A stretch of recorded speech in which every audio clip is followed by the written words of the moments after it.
Baby Monster pokojíčky. Jako první pokojíček, který máme Ace. Dobře. Vaječek utek. Ty má tu 2 postýlky. Černá kočka, přesně to má, jak má být čikitka. Rami! To by mě zajímalo, co to má.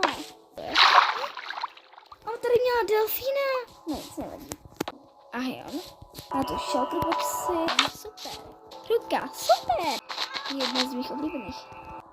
Předposlední Rora. Zajímalo by mě, proč jsou ty bambusy. A už jim proč.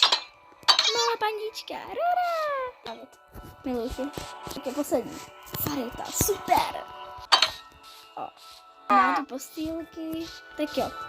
Teď mi prosím ohodnoťte každý z mých pokojíčků. Já bych je ohodnotila všechny skvěle. V jakém byste se zabydleli vy?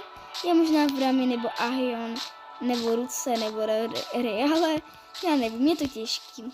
Prosím, napište mi do komentářů, do kterého byste se vy zabydleli. Tak jo a děkuji za sledování.